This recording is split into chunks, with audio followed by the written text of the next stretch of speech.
그래서 이 땅에 오셔서 역사의 무대에 등장하기까지 약 30년 동안은 예수님께서 그 갈릴리 나사렛에서 그 가난한 동네에서 그 목수의 아들로 목수 일을 배우면서 이렇게 사셨습니다. 그러다가 이제 드디어 때가 되어서 이 땅에 오신 목적을 이루기 위해서 역사의 무대에 등장하셨던 것입니다. 이것을 우리가 예수님의 공생애라고 해요. 공생애. 오늘 누가복음 4장에는 이 예수님이 공생애를 시작하신 모습이 아주 자세하게 기록되어 있습니다. 1절을 보겠습니다. 예수께서 성령의 충만함을 입어 요단강에서 돌아오사 광야에서 40일 동안 성령에게 이끌리시며 마귀에게 시험 받으시더라. 이 모든 날에 아무것도 잡수시지 아니하시니 날수가 다음에 줄이신지라. 보통 금식을 하면은 그래도 이 물은 먹습니다. 완전 금식하는 경우는 그렇게 드물고요. 못합니다. 그는. 근데 예수님은 아무것도 잡수시지 않았다. 그러니까 물까지도 드시지 않은 것 같아요. 이렇게 40일 동안 금식을 하셨단 말이죠. 성령 충만했는데, 그런데 마귀에게 시험 받은 거예요. 이런 성령 충만하면 마귀의 시험 받지 않겠지? 천만의 말씀입니다. 오히려 성령 충만하기 때문에 더 마귀의 시험을 받을 가능성이 많아요. 이걸 잊지 마셔야 됩니다. 그래서 예수님이 마귀에게 3가지 시험을 받으셨는데, 이 3가지는 마귀가 그동안 인류 모든 사람들에게 즐겨 사용하던 무기였던 것입니다. 그래서 우리가 이것을 잘 주목해 보고 우리도 이런 경우에 어떻게 예수님처럼 극복할 것인가, 이 교훈을 얻을 수 있어야 됩니다. 근데 대부분의 사람들이 여기에 그냥 굴복하고 넘어가 버려요. 이기지 못하는 것입니다. 이것이 그동안 인류의 역사였던 거예요.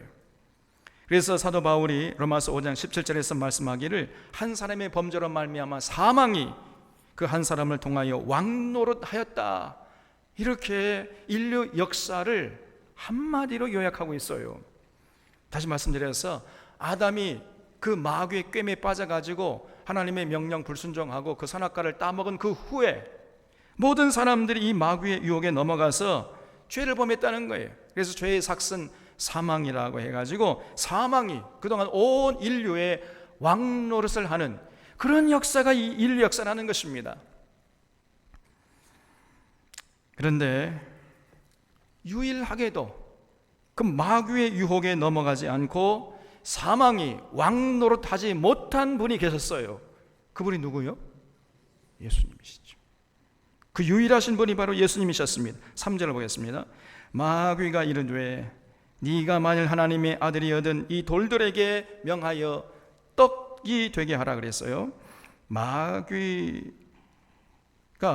40일을 금식하신 예수님에게 다가와 가지고 너 배고프지? 너 그리고 이 돌들을 떡으로 만들 수 있는 능력도 있잖아. 그러니 이 돌들을 떡으로 만들어 먹어. 이렇게 유혹한 거예요. 여러분, 이 40일을 금식하신 그 예수님에게 이 유혹이 얼마나 달콤한 유혹이었겠습니까, 여러분? 저는 한 3일 정도 금식해 본 적이 있었는데 3일만 금식해도요 사람이 배는 게 없습니다. 배는 게 없어져요. 그냥. 그래도 뭐 먹을 것이 이렇게 넉넉하고 맨날 배불리 먹으니까 좀 여유가 있는 것이지, 여러분 하루만 굶어 보세요. 배는 게 없어집니다. 빠삐용이라는 영화를 보면요, 빠삐용이 그 감옥에서 먹을 게 부족해가지고 먹지 못하니까요, 나중에는요 뭘 잡아먹죠? 그 감옥에 기어다니는 바퀴벌레를 잡아먹어요. 이게 사람입니다, 여러분. 여러분, 이 여성들 바퀴벌레 그러면 깨악 이러죠. 하루만 굶어보세요. 그 바퀴벌레 어디서 나오라, 어디 없는가 찾아다니면서 잡아먹으려고 눈에 불을 켤 겁니다, 여러분. 이게 인간입니다. 근데 예수님 40일 금식을요. 그게 얼마나 달콤한 유혹이었겠습니까? 그리고 물고기 2마리와 보리떡 5개를 가지고 5,000명이나 먹이고도 12광주를 남기신 예수님의 능력 아닙니까? 그러니까 돌들을 떡으로 만들어 먹고 싶었으면 예수님은 얼마든지 그렇게 할 수 있었습니다. 그런데 예수님 그렇게 안 하셨어요. 그리고 그 마귀의 달콤한 유혹을 거부했습니다. 어떻게 이겨냈을까요? 4절에 예수께서 대답하시되 기록된 바 사람이 떡으로만 살 것이 아니라 하였느니라 그랬어요. 거기 기록된 바에 줄 쳐서야 돼요. 여러분, 이게 중요합니다. 기록된 바, 이게 무슨 말이에요? 예수님은 그 마귀의 달콤한 유혹을 성경 말씀을 들이대면서 이기셨던 거예요. 여기 사람이 떡으로만 살 것이 아니라는 이 말씀은 예수님의 머리로 그 즉석에서 생각해낸 말씀이 아니고 이미 구약성경 신명기 8장에 기록되어 있는 말씀이었어요. 다시 말해서 예수님께서 야 이거사, 성경에 보니까 사람은 떡으로만 사는 것이 아니라고 그랬어. 왜 그래 이거? 이렇게 하면서 성경의 가르침으로 마귀의 유혹을 물리쳤던 것입니다. 우리도 마찬가지예요. 여러분, 우리의 지혜와 우리의 힘과 의지와 우리의 능력으로 마귀의 유혹을 이겨내기 힘듭니다. 그러나 우리가 성경 말씀을 붙잡고 성경의 진리로 무장되어 있으면은 마귀의 달콤한 유혹을 능히 이겨낼 수 있어요. 그래서 사도 바울이 에베소 6장에서 성령의 검, 곧 하나님의 말씀을 가지라 그랬어요. 하나님 말씀이 뭐라고요? 성령의 검이라는 겁니다, 여러분. 마귀가 유혹할 때 그 성령의 검을 휘둘러 가지고 그 끈적끈적한 유혹을 그냥 잘라낼 수 있다는 것입니다. 그래서 우리가 이 하나님의 말씀, 성령의 검을 가져야 돼요. 그럴 때 이 마귀의 유혹을 이겨낼 수 있다는 것입니다. 이 마귀가 이 첫 번째 유혹이 실패로 돌아가니까 두 번째 유혹을 했어요. 5절에 마귀가 또 예수를 이끌고 올라가서 순식간에 천하만국을 보이며 이르되 이 모든 권위와 그 영광을 내가 네게 주리라. 이것은 네게 넘겨준 것이므로 내가 원하는 자에게 주노라. 그러므로 네가 만일 네게 절하면 다 네 것이 되리라 그랬어요. 그냥 눈 한번 찔끔 감고 네게 절하기만 하면은 이 천하 영광의 모든 것을 난 너에게 주겠다. 이렇게 요구한 것입니다. 이 얼마나 달콤한 유혹이에요. 마귀가 세상 떵떵거리면서 세상 복의 영화를 누릴 수 있게 해주겠다. 딱 조건이 하나 있는데 나한테 무릎 꿇고 절 한 번만 해. 그러면 세상 모든 복의 영화 다 누리게 해주겠다. 여러분, 솔깃하지요? 만약에 여러분에게 그런 제안을 한다면 어떡하겠습니까? 내 말 한 번만 잘 들으면은 내가 너 재벌 되게 해줄게. 재벌. 솔깃하지요? 너 내가 출세해줄게. 출세하게 해줄게. 내가 장관 시켜줄게. 장관. 그 정도가 잘 안 돼요? 국회의원 시켜줄게. 그럼 안 넘어갈래요? 그럼 뭐 대통령 시켜줄게 내가. 솔직히 많이, 그냥 공식적인 멘트 말고 솔직하게. 싫어요 그래도? 대통령 힘들어요?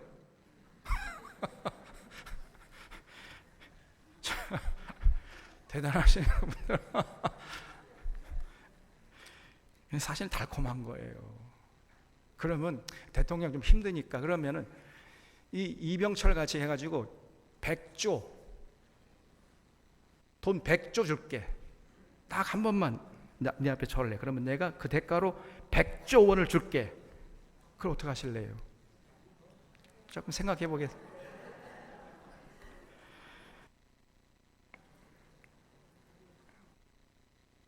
이 괴테의 희곡 파우스트에 보면은 이 멤피스토펠레스라는 이 악마가 파우스트에게 접근을 합니다. 그래서 내가 너에게 이 세상 모든 부와 영광을 주겠다. 그 대신에 네 영혼을 내게 팔아. 네 영혼을 내게 팔고 나는 네 영혼을 갖고 너는 그 대신에 이 세상 부귀 영화를 내가 누리게 해줄게. 이렇게 제안을 해요. 그때 그 파우스트가 생각하다가 그 멤피스 팰레스의 제안을 수용해버립니다.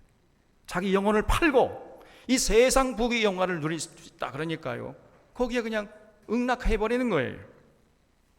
잠깐 있다가 사라져버릴, 썩어져 버릴 것들을 위해서 자신의 영혼을 팔아버리는 것입니다.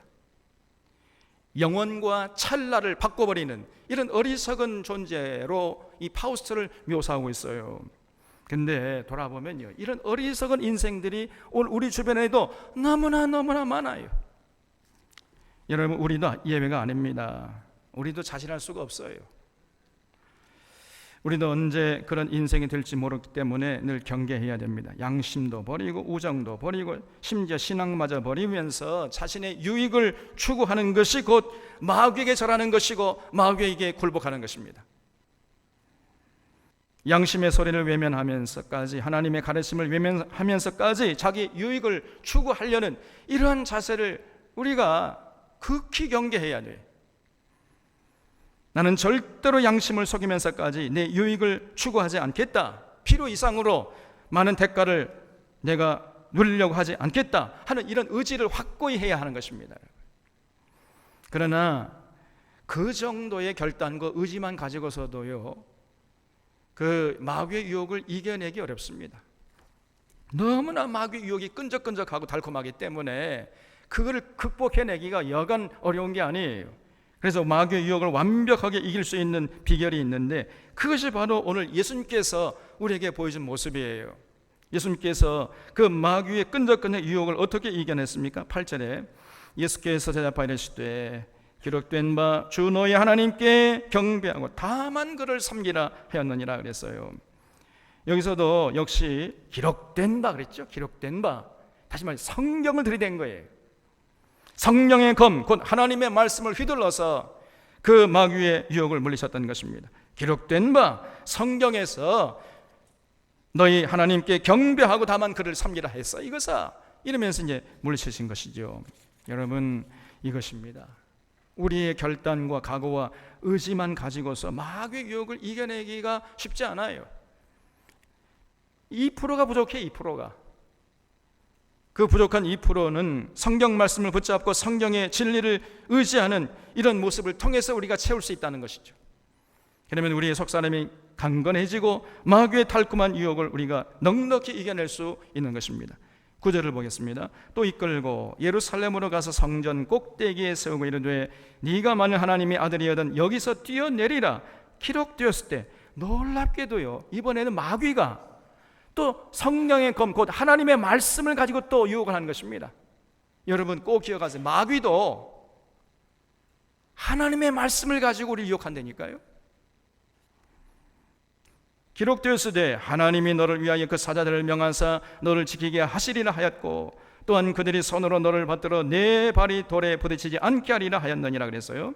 그건 두 번째 유혹도 안 통하니까 마귀가 예수님 세 번째 유혹을 했는데, 지금 예수님을 성전 꼭대기에 데리고 가가지고 여기서 뛰어내리라는 거예요. 성경에 기록되어 있지 않느냐, 하나님의 아들은 하나님이 천사를 보내줘 가지고 그 발이 땅에 부딪히지 않도록 보호하신다고 그렇게 성경에 기록되지 않느냐. 그러면 네가 많이 뛰어내면 네가 하나님의 아들이잖아. 너 그러면 하나님이 천사를 보내 가지고 너를 발이 땅에 부딪히지 않도록 보호해 주실 것이고, 그러면 사람들이 다 네가 하나님의 아들인지 알 거 아니냐. 그러면 네 명예가 높아지고 네가 하고 싶은 일, 하나님의 일을 얼마든지 할 수 있지 않느냐. 그러니 어때? 뛰어내려봐. 뛰어내리라니까. 그것이 성경 말씀에 기록되어 있잖아. 이게 하나님의 뜻이야. 이렇게 유혹했던 거예요, 여러분. 성경 말씀을 들이대면서 유혹했던 것이에요. 이 시편 91편 11절 12절 말씀이 기록되어 있어요, 여기에. 그러니까 여러분, 우리가 이 마귀를 두려워할 필요는 없지만은, 그렇다고 마귀를요 너무 얕잡아 봐서도 안 됩니다. 마귀는요 머리가 7개라 그랬어요. 뿔이 10개고. 이게 무슨 말이죠? 머리가 7개면 어떻게 되는 거예요? 머리가 비상하다는 것이죠. 뿔이 10개라는 건 뭐예요? 힘이 세다는 겁니다. 그래서 우리가 뭐 마귀를 그렇게 두려워할 필요는 없지만 또 그렇게 또 얕잡아 볼 존재도 아니에요. 조심해야 됩니다, 여러분. 머리가요 비상해요. 그래서 자꾸만 이 성경 말씀을 들이대면서 비진리로 거짓으로 이끌어 가려고 하는 거야, 그 말이. 그래서 예수님에게도 다가와 가지고 성령의 검, 곧 하나님의 말씀을 이거를 자꾸 잘못 악용해 가지고 잘못 들이대면서 유혹했던 것이. 그때 예수님께서 어떻게 응답했습니까? 12절에 예수께서 대답하여 이르시되 주 너희 하나님을 시험하지 말라 하였느니라 말씀했어요. 누가복음에는 이렇게 그냥 단순히 기록되어 있지만은 마태복음에 보면 이 말씀이 또 기록됐을 때 이렇게 되어 있어요. 또 기록되었으되 주 너희 하나님을 시험치 말라 하였느니라 이렇게 되어 있습니다. 그건 다시 말해서 예수님이 시편 91편 말씀을 가지고 유혹하는 마귀에게 신명기 6장 16절 이 성경 말씀을 들이대면서 대적했던 것입니다. 그래, 그런 말씀 있는 거 내가 알아. 그런데 이거사 너는 하나만 알고 둘은 몰라. 그런 말씀도 있지만은 이런 말씀도 있어. 이거사 이거 왜 이래? 이렇게 대적하던 거예요. 그래서 이 마귀가 하다 안 되니까 예수님을 성령의 검, 곧 하나님의 말씀으로 유혹했는데 예수님도 성령의 검, 곧 하나님의 말씀을 휘둘러서 물리셨던 것입니다. 그러니까 지금 예수님과 마귀 사이에 이 영적 칼싸움이 벌어지고 있다는 사실을 우리가 볼 수 있잖아요. 그게 보여집니까 지금? 이 장면에서 우리는 지금 쨍강쨍강 칼과 칼이 부딪히는 날카로운 금속성 소리를 들을 수 있어야 돼요. 성령의 검, 이 마귀가 성령의 검 지금 휘둘리고 있잖아요. 근데 예수님께서 성령의 검과 하나님 말씀을 가지고 또 휘둘리면서 대적해가지고 물리셨단 말이에요. 여러분, 우리도 마찬가지예요. 오늘날 마귀가 우리에게 다가와가지고 이거는 마귀의 유혹이야 이렇게 알기 쉽도록 유혹하는 그런 어리석은 마귀가 어디 있겠어요. 그래. 야, 이거 진짜 하나님의 뜻인가 보다 이렇게 착각하도록 변장해가지고 하나님의 말씀을 들이대면서 우리를 유혹한다 그 말이에요. 이거 잊지 마셔야 됩니다, 여러분. 우리 다가 유혹을 하다 안 되면은 우리를 자꾸 하나님의 말씀으로 유혹하는 거예요. 그렇기 때문에 정말 우리가 중요한 것은 하나님 말씀을 붙잡는 것도 중요하지만 더 중요한 것은 하나님 말씀을 올바로 분별하는 것, 이것이 더 중요한 것이에요. 영적 분별력, 이게 정말로 중요한 것입니다. 그래서 하나님 말씀을 올바로 해석하고 올바로 적용하고 올바로 분별하는 것, 이것처럼 중요한 것은 아무리 강조해도 지나침이 없는 것이에요. 요즘같이 어지러운 시대는 더더욱 그렇습니다. 요즘 우리 주변에 이단들이 극성이잖아요. 몰몬교, 여호와의 증인, 통일교, 신천지, 하나님의 교회, 구원파 등등 이 모든 사람들이 이 하나님 말씀을 알길 아는데 이 사람들이 잘못 알고 잘못 적용하고 있어요. 그래서 문제가 되는 것입니다. 그래서 마귀의 유혹에 넘어가 버린 거예요. 그런데 요즘에 보면은요, 이단만 그런 것이 아니고 정통이라고 하는 교회에서도 오히려 이단보다 더한 사람들이 참 많습니다. 목사들 중에서도 많아요. 지난주에 이 광화문 전광이라는 자가 주도하는 집회가 열렸잖아요. 10월 9일 한글날에. 거기에 100만 명이 모였답니다. 정말 기가 찬 노릇이. 근데 거기에 많은 목사들이 거기에 같이 참여하는 걸 제가 봤어요. 그리고 거기 참여하는 대부분 사람들이 다 교인들입니다.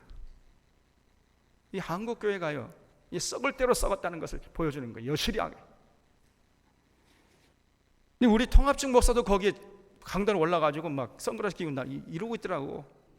이 통합측도요, 이게 뭐 수준이 정말 이제 볼장 다 봤습니다. 참으로 통탄스러울 노릇이에요. 국민들이 정상적인 선거를 통해 가지고 대통령으로 세운 문재인 대통령을 공산주의라고 그렇게 서슴없이 정죄를 해버려요. 여러분, 문재인 대통령이 공산주의자입니까? 저들이 하는 말은 저 문재인 대통령이 이 나라를 공산화시키려고 획책하고 있다는 것입니다. 정말 그렇습니까? 그럼 우리가 정말 나가 싸워야지요. 그래 정말로 그러냐 그런 말입니다, 여러분. 그러면서 교인들을 선동하고 있어요. 이 목회자들이, 목사들이. 청와대로 진격할 특공대를 조치해가지고 저 대통령 문재인을 끌어내자 저거 이러면서 선동을 합니다. 이건 명백한 내란 음모죄에 해당되는 거예요. 또 입에 담을 수 없는 욕설을 대통령에게 퍼붓고 있습니다. 이런 욕설은 정상적인 선거를 통해 대통령을 세운 국민들을 향한 욕설이에요. 지금 저들이 여러분을 향해서 욕을 퍼붓고 있는 것입니다. 목사들이 앞장서서 성도들을 선동하고 있고 어리석은 성도들이 부하 내동하고 있어요. 그래서 이단보다 더한 해악을 끼치고 있는 것이 오늘날 한국교회요, 성도들이요, 한국교회 목사들이에요. 일부 목사들, 이들은 전혀 예수님과 상관이 없는 자들입니다. 지금 문재인 정부가 여러분 이념과 지역과 계층을 초월하고 극복해서 어떻게 하면 이 나라를 더불어 사는 세상을 만들 것인가, 이것을 노심초사하고 있잖아요. 그거 인정하십니까? 그러면 더불어 살길 원하시는 하나님의 뜻 아닙니까? 그것이 그 하나님의 뜻을 지금 이행하고 있는 거 아닙니까? 그러면 그 목사들이 더 잘한다 하면서 격려하고 후원하고 오히려 그런 길을 가로막고 있는 그런 야당들을 야단쳐야 할 거 아니겠습니까, 여러분? 이것이 목사의 사명일지인데 저는 거꾸로 하고 있는 거예요. 그렇게 이념과 지역과 계층을 극복하고 더불어 산 세상을 위해서 노심초사하고 있는 그런 모습이 저들의 눈에는 전혀 안 보이는 것입니다. 천년을 자숙해도 시원찮을 이 국정농단 세력들인 자한당이 국정을 지금 올바로 끌어가려고 하는 문재인 정부를 지금 끌어내리려고 정부의 발목을 잡고 흔들어대고 있는 거 아닙니까? 이것이 오늘날 상황일진데, 여러분 야당이 뭘 해야 됩니까? 야당이라면 정부에 대해서 건전한 비판을 하면서 대안을 제시하는 이게 야당인데, 이게 야당의 사명인데, 이 야당의 사명을 망각하고 오히려 이 나라를 더불어 사는 세상을 만들지 못하도록 지금 회방하고 있잖아요. 야당이, 저 자한당이. 그러면 그걸 꾸짖어야 할 것인데 이 목사들의 눈에는 전혀 그것이 안 보이는 모양이에요. 오히려 이런 잘못된 자한당을 꾸짖어야 할 목사들이 오히려 그들 편에 서가지고 지역 감정을 조장하고 이념을 자극하고 계층 간의 반목을 통해 가지고 자신들의 기득권을 유지하는 데 혈안되고 있다고 말이에요. 또 자한당과 똑같이 한패가 되어 있어요. 이것이 얼마나 잘못되고 추악한 모습인지 우리의 눈에는 훤히 보이는데 스스로 자신들은 자신들의 그 추악한 모습을 보지 못하고 있습니다. 이런 거짓된 자들 때문에 오늘날 한국교회가 거짓 뉴스를 만들어 퍼뜨리는 적폐 세력들의 소굴이고 적폐 세력들의 숙주가 되어가고 있다는 비아냥거리는 소리를 지금 우리가 듣고 있는 것입니다. 참으로 안타까운 것은 이런 거짓된 자들에게 휘둘리고 있는 성도들이에요. 아무것도 모르고 그저 이념에 세뇌돼 가지고 들쥐들처럼 그냥 이래저리 몰려다니고 있어요. 이 태극기 부대가 아니고요, 태극기 모독 부대입니다. 저것들이. 이들이 왜 이토록 어리석은 짓을 하나님의 이름으로 자행하는 것입니까? 저들이 성경 말씀을 바로 해석하고 바로 적용할 수 있는 안목과 분별력이 없기 때문이에요. 이 결정적인 이유인 것입니다. 여러분, 이 마귀의 말이 지금 얼마나 그럴듯해요. 너 하나님의 아들이잖아. 그리고 성경은 분명히 하나님께서, 하나님의 아들은 천사를 보내가지고 발이 땅에 부딪히지 않도록 보호해 주신다고 했잖아. 그러니 뛰어내려. 그러면 네가 하나님의 아들인 것 세상 사람들이 다 알 것이고, 그러면 네가 얼마나 하나님 나라를 위해서 많은 것을 헌신할 수 있겠느냐. 다 맞는 말이잖아요.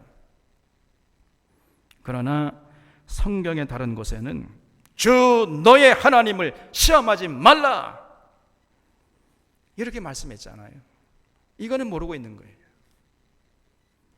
하나만 알고 둘은 모르는 이런 모습인 것이에요. 그러니까 하나만 알고 둘을 모르는 사람들은 그냥 거기에 그냥 마귀의 유혹에 넘어갈 수밖에 없어요. 성경을 전체적으로 알지 못하고 부분적으로만 아는 사람들에게는 이 마귀의 유혹이 너무나 달콤한 유혹이에요. 그냥 거기에 그냥 넘어가 버립니다. 그래서 마귀의 종이 되고 그런 마귀의 종들에게 휘둘리는 어리석은 인생이 되고 마는 거예요.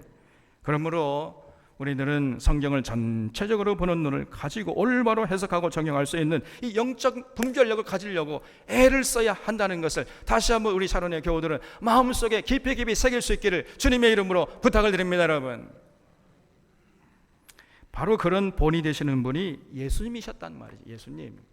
그래서 예수님은 성경을 전체적으로 정확하게 보는 눈을 갖고 계셨단 말이죠. 그래, 그런 말씀도 있지만 야 이거사 이런 말씀도 있어, 너 그거 몰랐지? 이렇게 해가지고 이겼던 거예요. 그래서 이렇게 마귀의 유혹을 물리치고 나서 드디어 공생애를 시작하셨던 것입니다. 14절에 예수께서 성령의 능력으로 갈릴리에 돌아가시니 그 소문이 사방에 퍼졌고 지인이 그 여러 회당에서 가르치심에 무사람에게 칭송을 받으시더라 그랬어요. 예수님이 이 마귀의 유혹을 이기신 다음에 이제 갈릴리로 돌아가셔서 여러 회당을 다니시면서 하늘의 진리를 전하셨습니다. 그러다가 이제 안식일이 되신 거예요. 그래서 유대교 안식 회당에 이제 들어가 가지고 아주 어릴 때부터 자라나신 그 갈릴리 나사렛 회당에 가셔서 설교하셨단 말이죠. 16절에 예수께서 그 자라나신 곳 나사렛에 이르사 안식일에 늘 하시던 대로 회당에 들어가서 성경을 읽으려고 서심해 선지자 이사야의 글을 들이거늘 책을 펴서 이렇게 기록된 데를 찾으시니 그랬죠. 여기 성경을 읽으려고 펴서 읽은 책이 이사야였다고 기록하고 있는데 구체적으로 말씀드리면 이사야서 61장 1절 2절 이 본문을 가지고 예수님께서 설교하신 겁니다. 예수님께서 이 공생애 동안에 도대체 무엇을 하시려고 하는가를 이 설교를 통해서 분명히 하신 거예요. 그렇기 때문에 이 설교는 공생애를 시작하시는 예수님의 일종의 출사표였던 거죠. 28절 보면은 곧 주의 성령이 내게 임하셨으니 이는 가난한 자에게 복음을 전하게 하시려고 내게 기름을 부으시고 나를 보내사 포로된 자에게 자유를, 눈먼 자에게 다시 보게 함을 전파하며 눌린 자를 자유롭게 하고 주의 은혜의 해를 전파하게 하려 하심이라 하였더라 그랬죠. 그래서 예수님의 이 출사표의 첫 번째가 뭐냐면요, 가난한 자에게 복음을 전하고자 한다는 것이었어요. 근데 이 복음이 뭔지를 우리가 잘 이해해야 됩니다. 여기 복음이라는 단어가 나오는데 이 복음이라는 단어를 들으면 우리는 곧바로 예수 그리스도의 십자가와 구원 사건 이걸 생각하는데, 여러분 그런 개념은 나중에 형성된 것이고 원래 복음이란 말은요 그냥 기쁜 소식, 굿뉴스, 복된 소식, 이게 뭐예요? 그냥 좋은 소식, 기쁜 소식 이런 뜻이었습니다. 그러면 여러분 가난한 자에게 좋은 소식, 기쁜 소식이 뭐였겠어요? 그렇잖아요. 먹을 것이 없어서 쫄쫄 굶고 있는 사람에게 여러분 좋은 소식, 기쁜 소식이 뭡니까? 배불리 먹을 수 있다, 이제 더 이상 굶지 않을 수 있다, 이것이 기쁜 소식, 좋은 소식 아니겠습니까? 지금 예수님이 그 일을 하려고 오셨다는 것입니다. 지금 둘째로 포로된 자에게 자유를 주고자 한다는 것이었어요. 억울하게 육체적으로 감옥에 갇힌 자 풀어주고, 영적으로 또 갇힌 자들이 있어요. 정신적으로 영적으로 갇힌 자들, 이런 자들을 자유케 하려고 오셨다는 것입니다. 또 셋째는 눈먼 자들을 다시 보게 하기 위해서 왔다 이렇게 말씀했는데, 육체적으로 눈먼 자들이 있잖아요. 그걸 우리가 소경이라고 그래요. 영적으로 눈먼 자들이 또 많아요. 육체적인 눈은 훤히 뜨고 있지만은 영적으로 봐야 할 것을 전혀 보지 못하는 영적 소경들이 많습니다. 너무나 많아요. 그래서 영적으로 육적으로 눈먼 자들의 눈을 뜨게 하기 위해서 내가 왔다 이렇게 선포하신 거예요. 넷째는 눌린 자들을 자유케 하고자 한다는 것이었습니다. 그래서 오늘날도 우리 주변을 돌아보면 현실적으로 눌린 자들이 많아요. 밤에 자다가도 그냥 눌려가지고 육체적으로, 정신적으로, 영적으로 눌린 자들이 참으로 많습니다. 이런 자들에게 나아가서 그 눌리는 고통으로부터 해방시키기 위해서 지금 예수님이 오셨다, 이렇게 분명히 하고 있잖아요. 이것을 한마디로 예수님께서 주의 은혜의 해를 전파하고자 한다, 이렇게 요약했어요. 여기 주의 은혜의 해를 전파하려 하심이라 했는데, 이 주의 은혜의 해는 희년을 말합니다. 희년은 레위기 25장 10절에 기록되어 있는데, 안식년이 7번 지난 다음 그 다음 해를 희년이라고 그랬어요. 그러면 안식년은 7년마다 한 번씩 하니까 7번 지난 다음에 그 다음 해면 7, 7에 49 다음에 그 다음 해니까 몇 년 만에 맞이하는 거예요? 50년. 50년 만에 희년을 가져라, 이렇게 하나님께서 명령했습니다. 그래서 이 희년이 되면은 해야 할 일이 있는데, 첫째, 이웃의 빚을 면제해 주라 그랬어요. 이웃의 빚 다 탕감해 줘라. 또 노예도 해방시켜 줘라. 그리고 땅까지도 원주인에게 다시 돌려주라는 거예요. 이게 희년이었습니다. 그래서 땅을 사면은 최장 49년까지 사용할 수 있고 50년째 되는 해에는 원래 주인에게 그 땅 돌려줘, 이렇게 명령하신 거예요. 왜 이런 명령을 하셨을까요? 이 희년의 정신이 뭡니까, 여러분? 하나님이 주신 인간의 기본권을 누리지 못하고 시들어가는 생명을 회복해야 하고, 빈부격차를 줄이고 사회 불평등을 해소하고 모든 사람들이 더불어 사는 세상을 회복하라고 이 희년을 지키라고 명령하신 거 아니겠습니까? 부가 세습되고 가난이 세습되는 이런 불의한 세상을 만들지 말라는 것이었던 거예요. 그리고 더 나아가서 이제 마귀에게 휘둘리는 그런 삶을 청산하고 하나님께 돌아와서 하나님을 섬기고 하나님의 통치를 받는 삶을 살아라, 그런 세상을 만들기 위해서 희년을 50년마다 한 번씩 지켜라, 이렇게 명령하신 거예요. 이것이 희년의 정신이었던 것입니다. 근데 예수님께서 놀랍게도 이 공생애를 시작하시면서 내가 주의 은혜의 해를 전파하러 왔노라, 이렇게 말씀했어요. 이건 정말 놀라운 선포가 아닐 수가 없는 것입니다. 예수님은 진실로 희년의 정신에 지향하는 완벽한 사랑과 평화의 나라를 이 땅에 세우기 위해서 오셨던 것이고, 예수님께서 공생을 시작하시면서 이사야 선지자의 글을 통해서 그 사실을 명명백백하게 밝히셨던 것이에요. 그리고 실제로 예수님께서 공생의 3년 동안 내내 바로 자신이 선포하신 그 일에 집중하셨던 것을 볼 수 있습니다. 그래서 오병이어의 기적을 통해 가지고 가난한 자를 배불리 먹여주셨잖아요. 물고기 두마리 보리떡 5개를 가지고 5,000명이나 그 굶주리는 그 군중들을 다 먹이시고 12광주를 남기셨어요. 그리고 가는 곳마다 귀신을 쫓아내 주시면서 귀신에게 포로된 자를 해방시켜 주었고, 육체적으로 영적으로 눈먼 자들의 눈을 뜨게 해서 보게 해 주었고, 어둠의 세력들에게 짓눌리고 있는 이런 자들을 그 고통에서 자유케 해 주셨잖아요. 이것이 예수님의 공생의 사역 아니었습니까, 여러분? 그러므로 오늘날 교회가 중요한 것은 바로 이건 뭐냐면, 오늘날 교회가 바로 이 예수님의 사역을 이어받아야 한다는 것입니다, 여러분. 교회가 뭐지요? 교회가 이익단체입니까? 아니잖아요. 예수님의 통치를 받기 위해서 모인 공동체 아닙니까? 그래서 예수 그리스도의 몸이잖아요. 그래서 교회는 예수님의 사역을 이어받아 가지고 예수 그리스도의 안에 있는 그 하나님의 은혜의 풍성함을 오고 오는 여러 세대에게 나타내야 할 공동체, 이 하나님의 거룩한 도구가 바로 교회인 것이에요. 그렇기 때문에 건강한 교회라면 반드시 이 예수님의 공생의 사역을 오늘 이 시대에 이어받아야 하는 것이죠. 이게 건강한 교회인 것입니다. 그래서 더불어 사는 세상이 되도록 교회가 관심을 갖고 헌신해야 돼요. 그래서 가난한 자들에게 나아가서 기쁜 소식을 전해줘야 돼요. 그들을 배불리 먹을 수 있게 되었다, 이 기쁜 소식을 선포해야 하는 것입니다. 그래서 교회가 가진 것들을 나누어 줘야 되겠지요. 그래서 그들을, 가난한 자들 배불리 먹을 수 있도록, 더 이상 소외감 느끼지 않도록 이렇게 해줘야 할 공동체가, 하나님의 도구가 교회인 것이에요. 그래서 교회가 가진 것을 나누는 것도 한 방법입니다만은 더 근본적인 방법은, 중요한 방법은 사회 구조적으로 더불어 사는 세상을 만들어서 가난한 자들도 더불어 살 수 있는 사회 시스템, 경제 정치적인 시스템을 만드는 것, 그렇게 만들려고 정치인들에게 압력을 가하는, 이것이 더 근본적이고 중요한 일이에요. 교회가 여기에 관심을 갖고 헌신해야 하는 것입니다.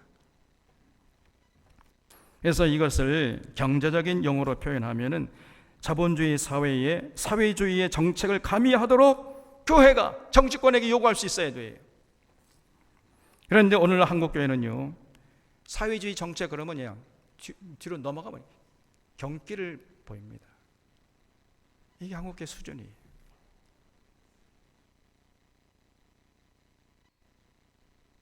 오히려 한국 교회가요, 하나님의 뜻을 정면으로 반대하고 있습니다. 거부하고 있어요. 거꾸로 하고 있어요. 더욱 계층을 나누고 빈익빈 부익부의 현상을 가져오도록 하는 자본주의 정책에 찬성하면서 가난한 자들을 더욱 가난하게 하는 일에 동조하고 있는 것이 오늘날 한국교회 일부 목회자들의 모습이에요. 저 오늘 광화문 거리 나가지고 그 집회 참석 이 목회자들 전부 그런 유의 목회자들인 거예요. 이것들이 참으로 통탄선을 놓지 않을 수가 없습니다. 여러분, 또 교회는요, 사회적으로, 정치적으로, 경제적으로, 정신적으로, 영적으로 눌린 자를 자유케 하고 눈먼 자들의 눈을 뜨게 해야 하는 것이에요. 예수님의 통치를 받는 교회, 예수님의 사역을 이어받은 하나님의 도구인 교회는 반드시 이런 사명을 감당해야 하는 것입니다. 20절을 보겠습니다. 책을 덮어 그 맡은 자에게 주시고 앉으시니 회당에 있는 자들이 다 주목하여 보더라. 이 예수께서 그들에게 말씀하시되 이 글이 오늘 너희 귀에 응하였느니라 하시니, 그랬죠? 예수님께서 이렇게 이제 출사표를 던지면서 자신의 공생애 동안 할 일을 명명백백 밝히면서 설교를 다 하고 나니까요, 그 예수님의 설교를 듣고 난 회중들의 반응이 어떠했습니까? 놀라운 일들을 하러 오신 예수님의 설교를 들었으면은 기뻐하고 아멘 할렐루야 찬송하면서 예수님께 그 감사의 표시, 존경의 표시를 했어야 마땅함에도 불구하고요, 저들 그렇게 하지 않았습니다. 22절 보면 그들이 다 그를 증언하고 그 입으로 나오는 바 은혜로운 말을 놀랍게 여겨 이르되 이 사람이 요셉의 아들이 아니냐, 이렇게 반응했다는 거예요.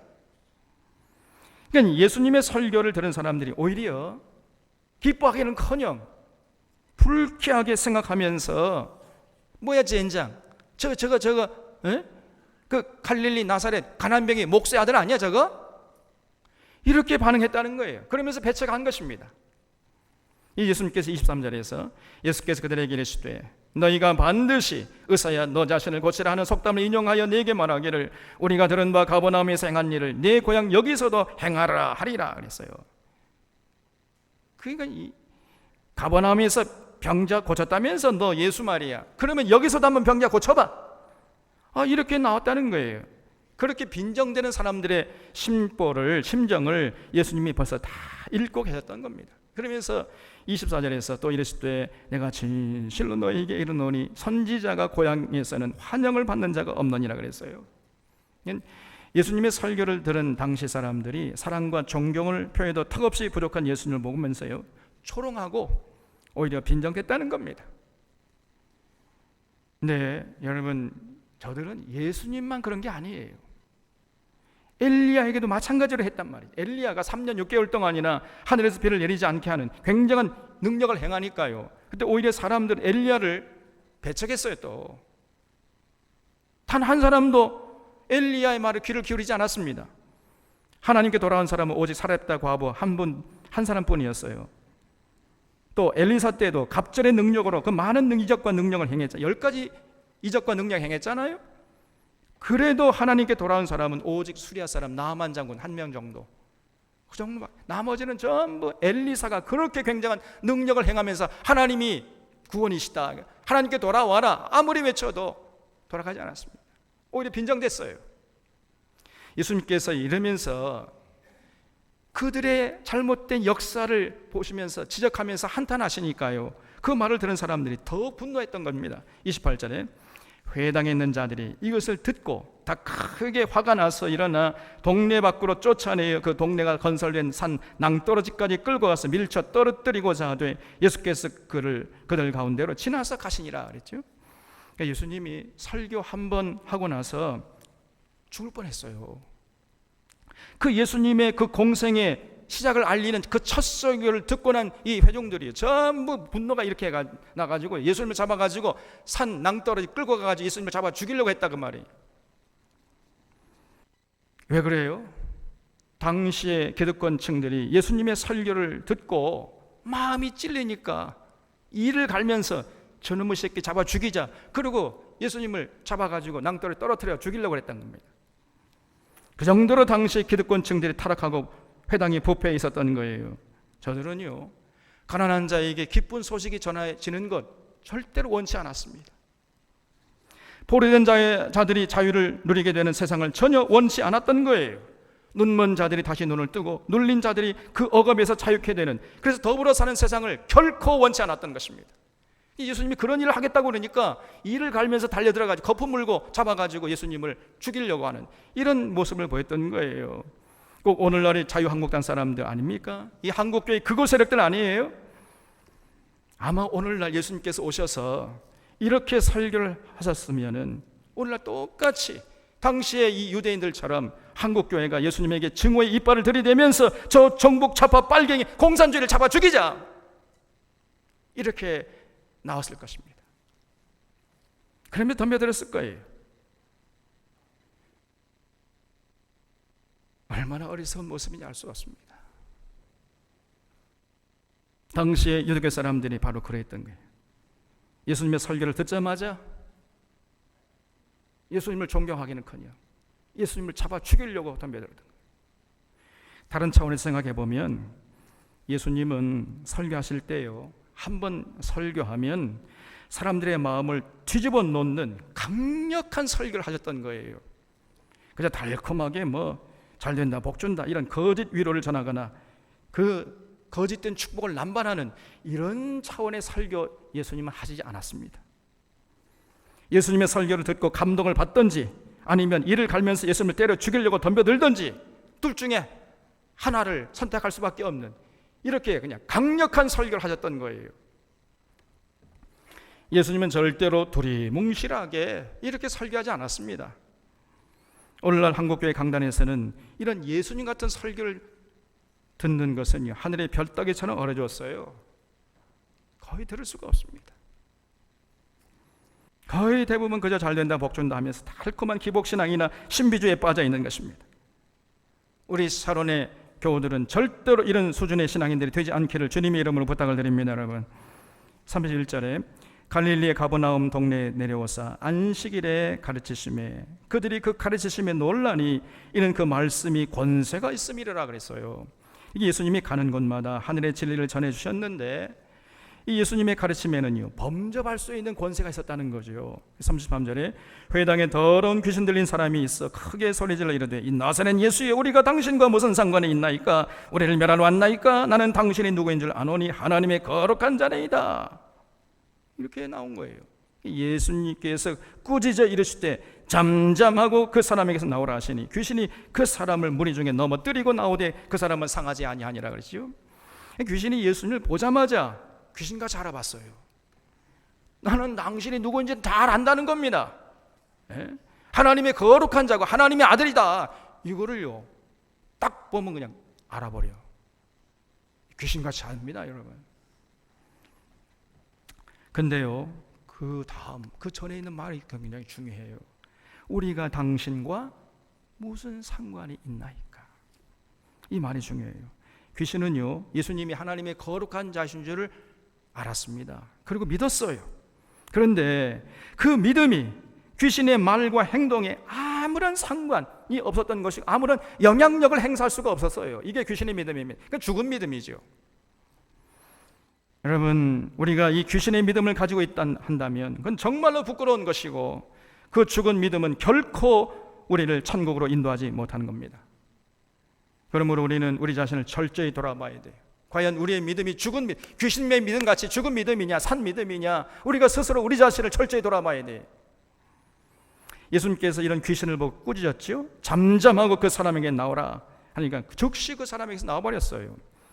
귀신은요, 예수님을 보기만 하면 벌벌 떨었습니다. 36절에 다 놀라 서로 말하 이르되 이 어떠한 말씀인고 권세와 능력으로 더러운 귀신을 명하며 나가는도다 하더라. 이 예수의 소문이 그 근처 사방에 퍼지니라 그랬죠.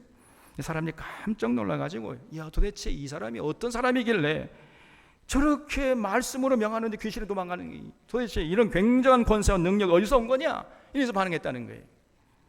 그래서 점점 예수님에 대한 소문이 사방에 퍼져갔다는 것입니다. 38절, 예수께서 일어나 회당에서 나가사 시몬의 집에 들어가시니 시몬의 장모가 중한 열병을 앓고 있는지라. 사람들이 그를 위하여 예수께 구하니 예수께서 가까이 서서 열병을 꾸짖으시는데 병이 떠나고 여자가 곧 일어나 그들에게 수종되니라 그랬죠.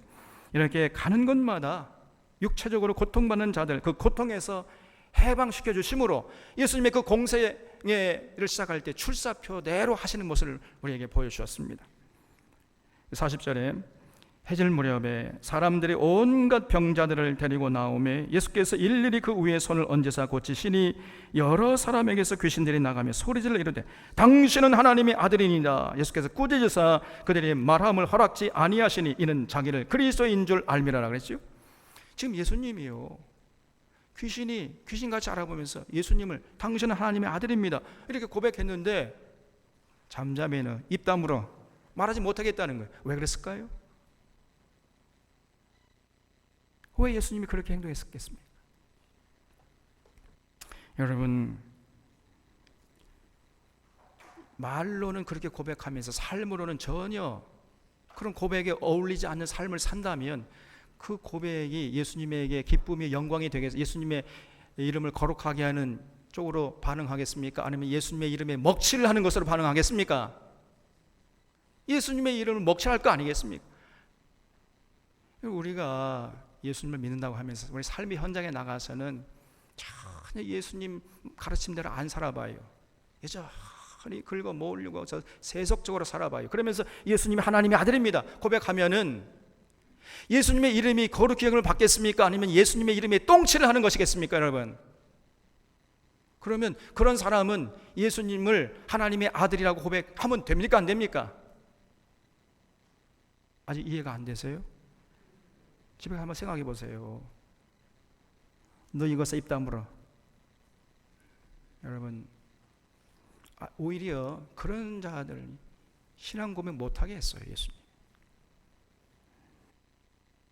42절에 날이 밝음에 예수께서 나오사 한적한 곳에 가시니 무리가 찾다가 만나서 자기들에게 떠나지 못하게 만류하려 하며 예수께서 가시는 곳마다 가난한 자들을 먹이시고 병자들 고쳐주시고 귀신 쫓아내고 그러니까요.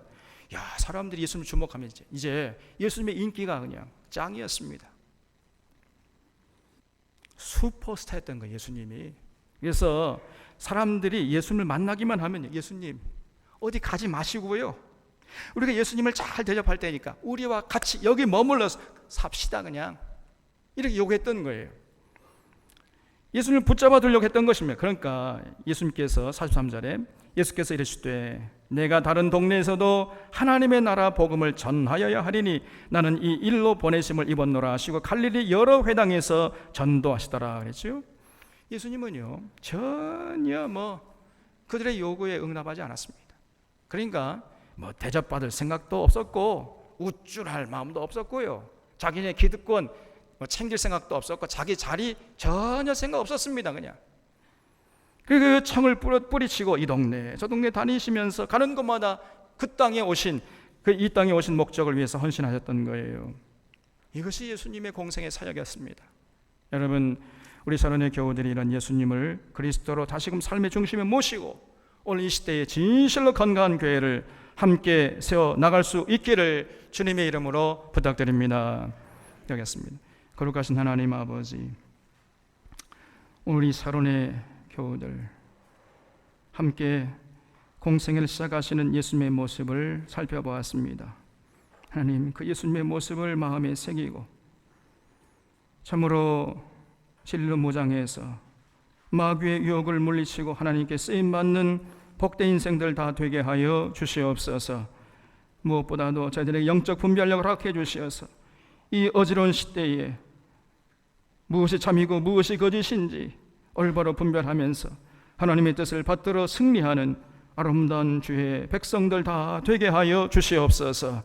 모든 것 주님께 부탁하옵고 예수님의 이름으로 기도하옵나이다. 아멘.